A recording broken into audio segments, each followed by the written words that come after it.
Olá, pessoal. Na aula de hoje, nós vamos ver a determinação da lei de velocidade de uma reação química. Na determinação, da lei de velocidade, é fundamental a gente saber se aquela equação representada é de uma etapa elementar.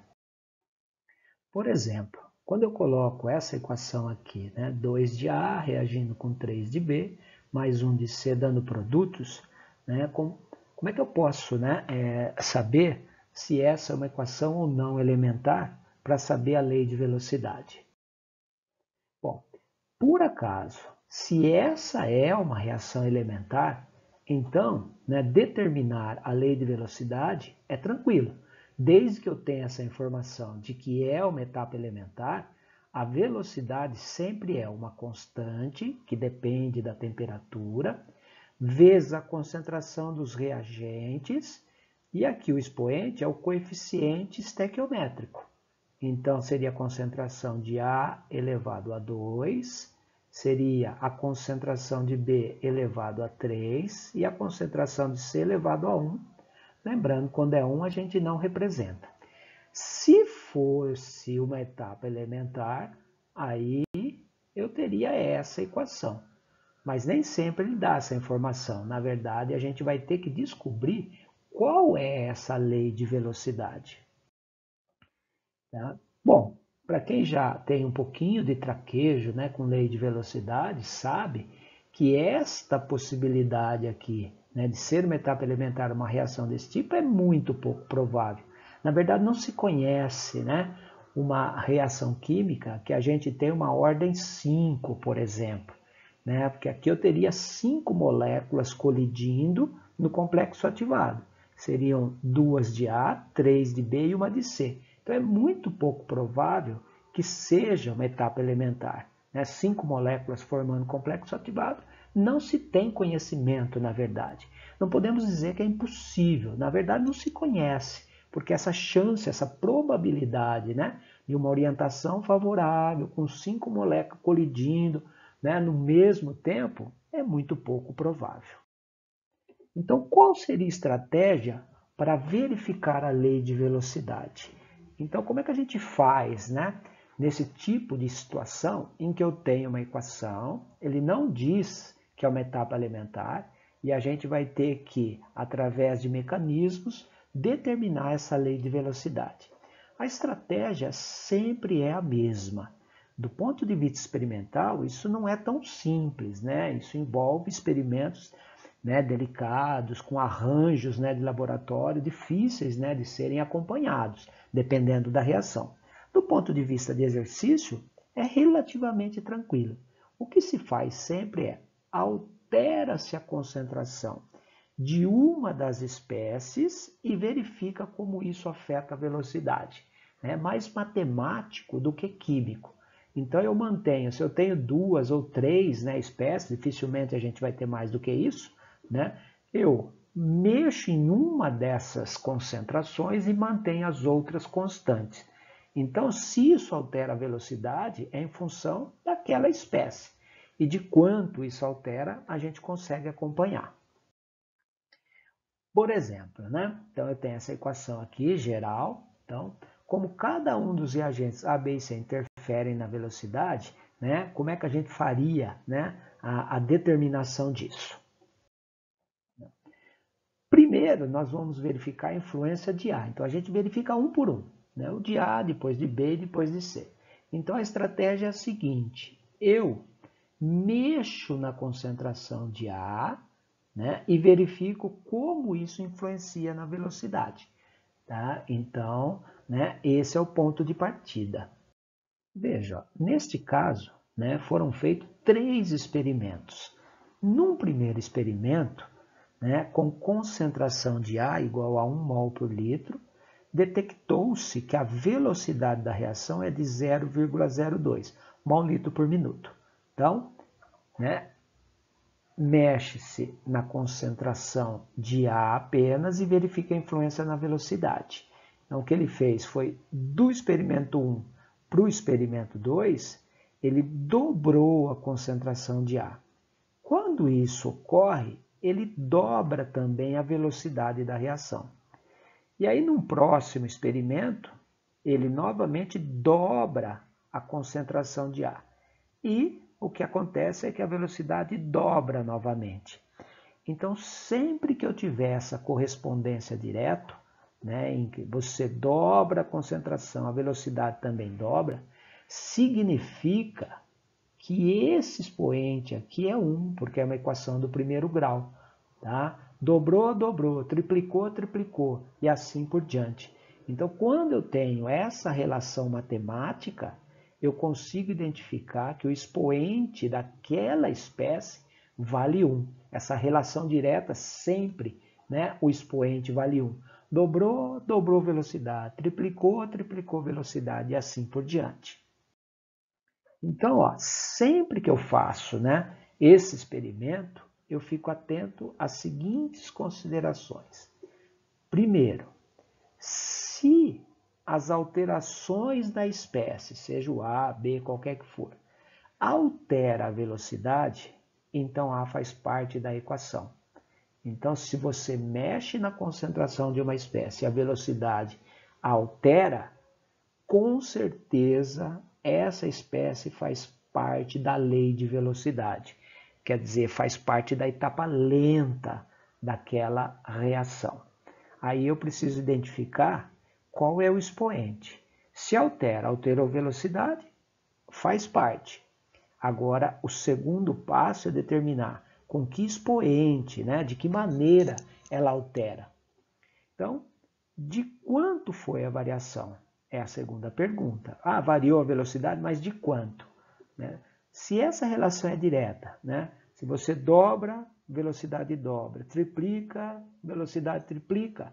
Então, significa que é uma equação do primeiro grau. Significa que o expoente é igual a 1. Então, nós temos que a velocidade dessa reação é proporcional. Esse é um símbolo aqui que representa proporcional, né? Não é igual porque depende de outros fatores, mas é proporcional à concentração de A elevado a 1.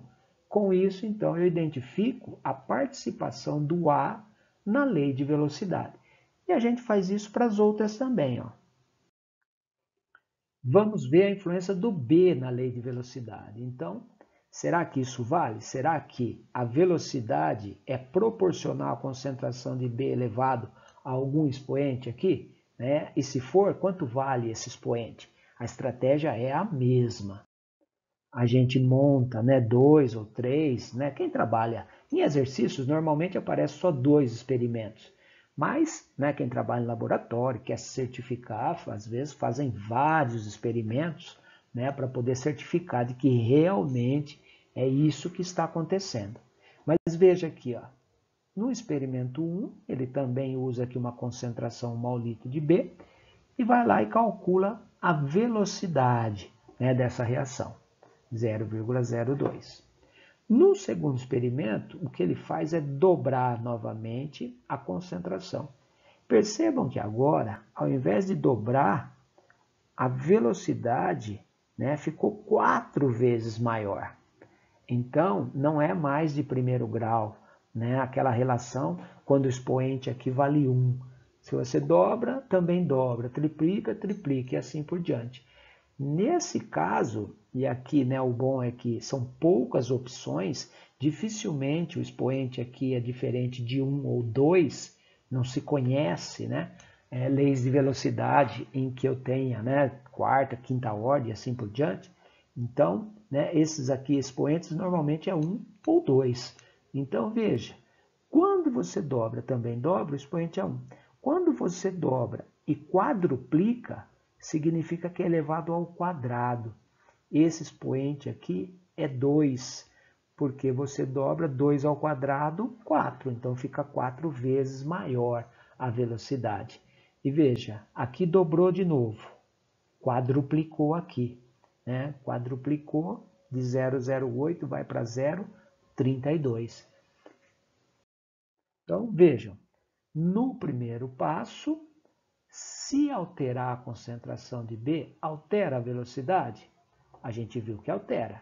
Então, o B faz parte da lei de velocidade. Né? O outro passo é de quanto é expoente. né? Então, com isso a gente vai determinar, né? De quanto foi a variação, a gente descobre o y. Se varia, faz parte. De quanto é a variação, a gente descobre o expoente. Então, ó, dobra a concentração de B, quadruplica a velocidade. Sempre que isso acontecer, eu tenho expoente 2, tá? Então é de segundo grau, né? Às vezes tem exercício que triplica aqui para tentar deixar o exercício um pouquinho mais difícil. Quando você triplica, é 3 elevado ao quadrado, né? Então, 3 elevado ao quadrado, né, é 9. Então, quando você triplica, se é de primeiro grau, triplica a velocidade. Se é de segundo grau, né, fica 9 vezes mais rápida a velocidade. Então, quando eu tenho expoente 2. Tá? Então, a gente descobre qual é a interferência de B na lei de velocidade. E a mesma coisa a gente faz, né, com relação ao C. Mantém os outros constantes e aí eu altero o C. Né? De praxe, né, quando você dobra, é mais fácil de você verificar. Alguns exercícios, para tornar o exercício mais difícil, às vezes, né, triplica a concentração ou, né, faz a metade da concentração, mas de qualquer forma são relações matemáticas de elevado a 1 ou elevado a 2. E a gente não tem outra situação. Em casos muito particulares tem, mas eu não vejo eles em exercícios do ensino médio. Tá? Então aqui, como é que a gente faz? Então, experimentos, né, pode ser 2 ou mais. Tá? Então, no primeiro experimento, concentração 1, velocidade está aqui. O que ele faz? Ele dobra a concentração de C. O que aconteceu? A velocidade não se altera. Depois dobrou de novo. Velocidade é a mesma. O que significa isso? Então, primeiro, se você altera a concentração de uma espécie e a velocidade se mantém constante, significa que o expoente dessa espécie é zero, porque qualquer número elevado a zero é 1. Quer dizer, ele some da equação. Não significa que o C não é importante. Já vi alguns exercícios, né, perguntando, então pode tirar o C não importa para a reação. Não é isso. O significado é que C não faz parte da etapa lenta do processo. Lembrando que a lei de velocidade, né, é em função da etapa lenta do processo. Então, se o C não entra na equação, é porque ele não faz parte dessa etapa lenta, mas ele é importante para a reação, ele é o reagente. Se não tiver ele, não tem reação. Tá? Então, se você mexe em C e, né, a velocidade não se altera, então o expoente direto é zero. Isso não significa que C não é importante, ele não só faz parte da etapa lenta do processo. Então, como é que fica, né, a lei de velocidade desta reação? Então, a velocidade sempre é uma constante que depende da temperatura, vezes a concentração das espécies, né, que importam aí, que a gente determinou. Essa determinação é feita experimentalmente. Então, o expoente de A é 1, o expoente de B é 2, o C seria elevado a zero, é 1, já a gente tira, nem faz parte aqui da equação. Então, a lei de velocidade desta equação aqui é velocidade é uma constante, concentração de A vezes a concentração de B ao quadrado. Essa é uma reação trimolecular, né? 3 moléculas formando o complexo ativado, tá? Então, ela é de terceira ordem aqui, ó. Então, expoente 1 do A mais 2 expoente do B, 1 mais 2, 3. Então, é de terceira ordem. Então, mas eu posso falar, né, a ordem com relação a cada um dos reagentes. Então, ela é de primeira ordem com relação ao A, que é elevado a 1, de segunda ordem com relação ao B, 2 aqui, e ela é de ordem 0 com relação ao C, que não faz parte aqui, né, da lei de velocidade. Valeu, pessoal. Até a próxima.